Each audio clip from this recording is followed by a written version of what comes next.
Bonjour et bienvenue dans ce nouvel épisode du Kinoko Podcast. Je suis super contente de vous retrouver pour ce nouvel épisode.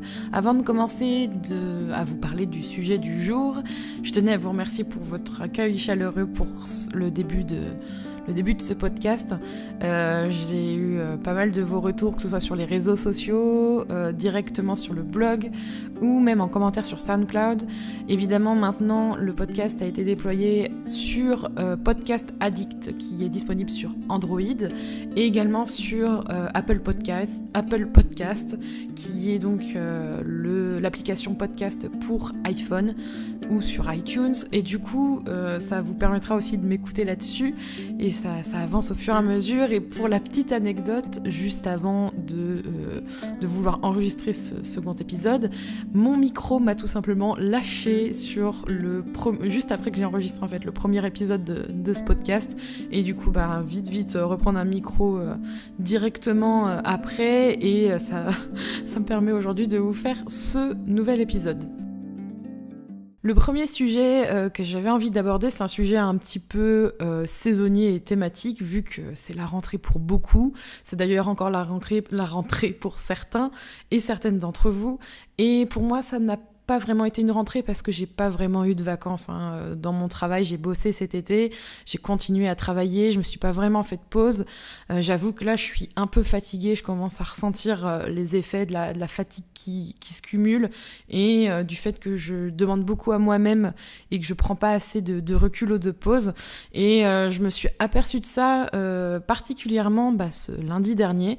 Le fameux 4 septembre où c'était la rentrée pour beaucoup, la rentrée pour les salariés, pour l'école, les petits, etc. C'était le grand thème de la semaine. Et moi, en fait, comment j'organise mes journées ? En général, j'utilise plusieurs outils, dont mon bullet journal ou mon Bujo.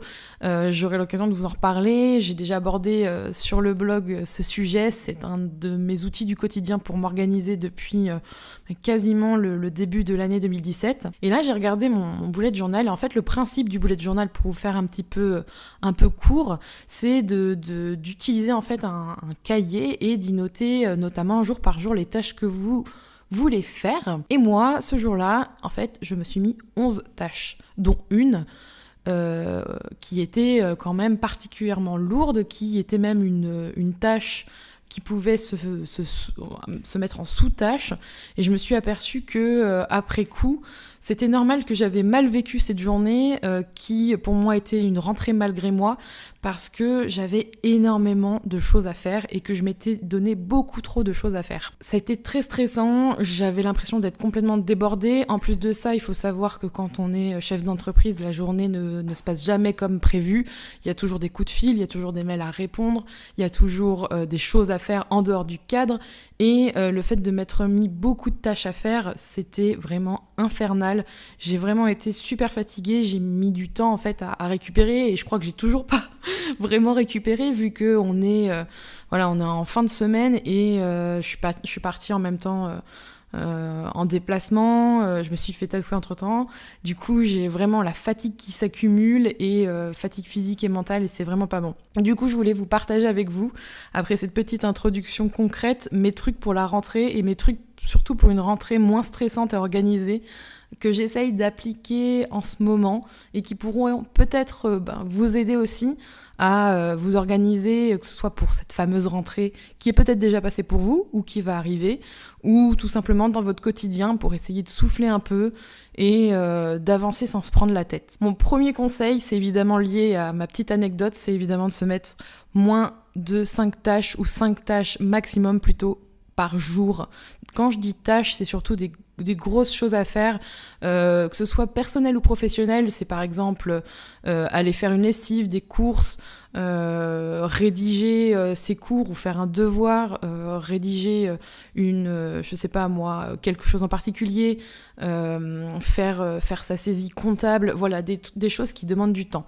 Des tâches, faire 5 tâches maximum qui demandent vraiment du temps, au moins plus d'1 heure, parce que de toute façon, vous allez vite vous apercevoir que soit vous allez être frustré de ne pas réussir à faire tout si vous en mettez plus, parce que ça prend du temps, et que de toute manière, vous n'êtes pas surhumain, et puis vous n'êtes pas une machine, et que même les machines, au bout d'un moment, elles ont besoin d'être débranchées, sinon elles font une surchauffe, et que si vous voulez pas vous mettre en surchauffe, il vaut mieux y aller par palier. Évidemment, le second conseil que je vous donnerai, que j'ai absolument du mal à appliquer à moi-même, que j'essaye de faire, mais c'est très compliqué, je vais vous dire pourquoi, c'est de ne pas être multitâche. Être multitâche, dans mon mode de fonctionnement depuis longtemps, c'est quelque chose que j'ai toujours fait. C'est-à-dire que quand j'étais en études, quand j'étais au collège ou même avant ou encore après à la fac et à l'école, c'est quelque chose que je faisais régulièrement. C'est-à-dire que concrètement, moi, quand j'apprenais mes cours, je lisais mon cours, je regardais un film, je regardais un livre et je répondais à une conversation MSN pour ceux qui connaissent en même temps.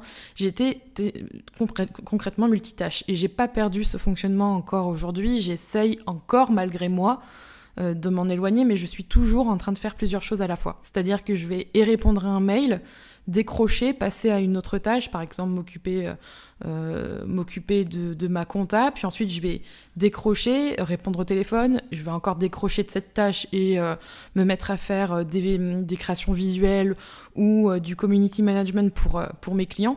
Et tout ça, en fait, si vous voulez, ça n'a pas vraiment avancé parce que je passe d'une tâche à une autre et ça devient vite épuisant. C'est épuisant en fait pour vous, physiquement, parce que ça demande de l'attention qui se décroche et qui revient sur un autre sujet. Et c'est même psychologiquement épuisant parce que vous vous rendez compte que vous n'avancez pas aussi vite que vous le voudriez. Quand on se met sur plusieurs tâches en même temps, on n'avance pas au même rythme que si on se mettait sur une seule tâche.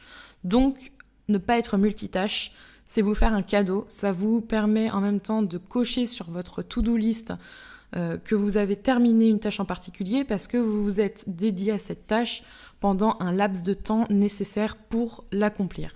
Un autre conseil que je pourrais vous donner, parce que vraiment ça c'est vraiment vital et je m'aperçois aujourd'hui que j'en ai encore plus besoin, c'est des petites choses que je vous donne en fait, que j'essaye de faire aujourd'hui plus qu'avant et que j'essaye de penser plus qu'avant parce que je ressens réellement que ça m'aide au quotidien.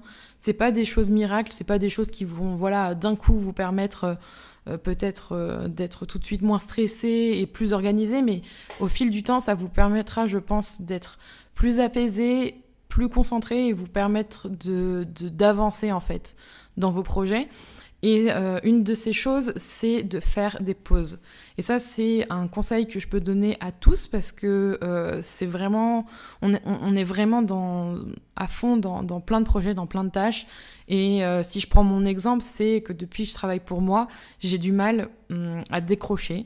Je suis complètement dans mon boulot H24, même le week-end, de par la nature de mon travail, je suis connectée et je suis en train de penser à certaines choses professionnelles. Seulement, il faut arriver à faire des pauses et à apporter un cadre, surtout quand on travaille à domicile ou chez soi, parce qu'on va se lever, on va bosser, et on va pas forcément s'arrêter pour décrocher, en fait, poser son cerveau sur la table et respirer un bon coup et ne pas être complètement dans le boulot ou dans les révisions ou dans le budget familial, j'en sais rien, mais on sera un peu plus apaisé parce que on va prendre une pause, on va juste mettre en mode pause en gros, c'est juste on va faire autre chose. Faire des pauses, c'est dur pour moi parce que j'ai la notion du temps qui passe et j'ai l'impression que si je fais une pause, je vais soit perdre le contrôle de ce que je fais, soit je vais perdre du temps.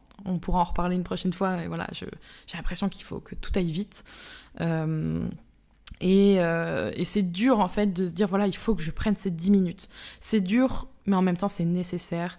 Et le fait de faire de la méditation, ce genre de choses, je pourrais vous redétailler ça et vous en reparler plus largement une prochaine fois. Faire ces pauses juste pour faire un thé, aller dehors avec mon chat sur notre terrasse, me promener, aller chercher le courrier, vraiment des petites tâches, ça fait du bien. Après, vous pouvez vous organiser des pauses plus longues comme dans votre journée, et ça c'est quelque chose que je fais de plus en plus, Pour moi, des pauses, c'est aussi s'inclure des sessions spécifiques, du temps pour vous, comme faire du sport, quelque chose qui vous fasse plaisir. Moi, par exemple, je fais mes ongles, je m'inclus ce créneau comme un temps pour moi. C'est plein de petits trucs comme ça qui vous permettront de faire véritablement des pauses. Une dernière chose, comme conseil que je pourrais vous donner, on parlait du temps juste avant, c'est justement de prendre le temps de faire les choses. Je pense que là, on arrive à un degré supérieur dans la rentrée moins stressante ou l'organisation moins stressante de votre vie et au sens très large du terme, c'est de prendre le temps. Et prendre le temps, on a oublié comment faire ça. Moi-même, j'ai oublié comment faire ça parce que on vit dans un monde qui va toujours très vite, où il faut aller toujours très vite. On nous impose malgré nous d'aller vite. Et puis, juste par une anecdote là qui me revient par rapport à mon déplacement à Paris. J'étais à Paris avec Rémi pour le travail cette semaine et je suis pas forcément très habituée à la vie parisienne et je pense que je le serai véritablement jamais parce que je sens tout de suite dès qu'on arrive à la gare Montparnasse ce stress en fait. Et Rémi me l'a parfaitement souligné parce que lui n'aime pas du tout la foule et quand on arrive en fait à la gare Montparnasse et qu'on descend vers le métro, tout de suite on a ce mouvement de foule, cette frénésie où les gens vont vite. On sent en fait qu'avec l'effet de masse, il y a vraiment une rapidité, voilà, il faut aller vite. On sent en fait ce mouvement et qu'on est happé en fait dedans et que si on va pas vite, on se fera bousculer et que il faut rentrer dans le rang en fait. Et c'est un peu ça la métaphore que je peux vous donner pour le fait qu'on nous impose presque ou qu'on s'impose d'aller vite, c'est cet effet de mouvement et qui s'impose à nous malgré nous parfois et on rentre dans le moule et on finit par aller tout le temps très vite sans vraiment comprendre pourquoi. Et à l'image de Paris, pour cet aspect qui paraît un peu négatif, même si j'aime beaucoup cette ville sur d'autres aspects, il faut apprendre à ralentir. Il faut réapprendre à ralentir, à prendre le temps de faire les choses et à ne pas culpabiliser de prendre le temps de faire les choses.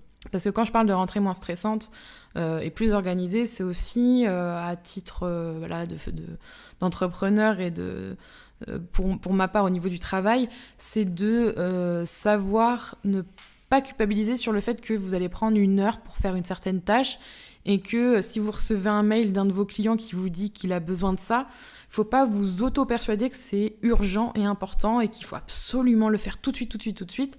Vous pouvez prendre le temps de finir ce que vous êtes en train de faire. Vous pouvez prendre le temps de faire votre pause. Voilà, quand on est chef d'entreprise, on a parfois des devoirs envers ceux qui sont salariés pour nous, mais on a aussi des devoirs envers nous-mêmes, aussi et surtout des devoirs envers nous-mêmes, d'être dans la cohérence de ce qu'on demande.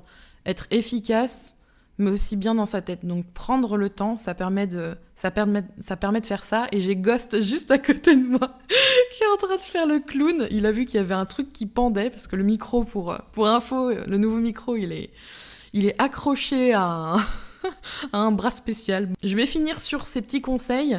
En tout cas, pour récapituler, si vous voulez avoir une rentrée ou du moins une vie un petit peu moins stressante et plus organisée, mes conseils en tout cas, que j'essaye d'appliquer à moi-même, c'est pas des trucs miracles, mais j'espère que ça peut vous aider. C'est d'abord donc de mettre 5 tâches ou 5 grosses tâches maximum sur votre to-do list, parce qu'évidemment, tout ce qui se rajoute après, ça prend vachement de temps. Ne pas être multitâche, apprendre à faire des pauses et évidemment prendre le temps de faire les choses. Voilà ce que je pouvais vous donner en retour par rapport à mon expérience. Et il y a Ghost qui est en train de faire encore plus de bêtises. C'est bien, ce podcast, ça va être trop naturel, parce que à l'image du fait que je travaille chez moi, on est sur un bureau où le chat fait sa loi et adore passer sur le clavier et faire du bruit. Je vous invite également à cliquer sur le petit lien que je pourrais vous partager qui est je pense en barre d'infos ou en info sur SoundCloud et sur le blog. Je vous mettrai le lien sur les réseaux sociaux. C'est un lien d'un formulaire qui vous permettra en fait de me poser les questions que vous souhaitez. Donc en fait, il y aura votre prénom et votre mail insérés et votre question. Ces questions, évidemment, je vais les consulter et j'en prendrai au moins une à chaque fois sur les prochains podcasts pour y répondre, et comme ça me permettra de vous répondre directement, et s'il y a des questions peut-être plus récurrentes, d'en faire un sujet complet et j'aime bien ce genre d'interaction, ça me permettra aussi de voir un peu vos attentes et vos retours. N'hésitez pas du coup à poser votre question, c'est fait pour ça, donc je vous le mets où je peux parce qu'à chaque fois je suis en pleine découverte de comment ça fonctionne. Je vous mettrai le lien à dispo sans problème. Merci en tout cas pour votre écoute, ça me fait super plaisir de faire ce podcast. Et évidemment, je vous dis à la prochaine fois, on se retrouve pour un nouvel épisode. Prenez soin de vous, à bientôt.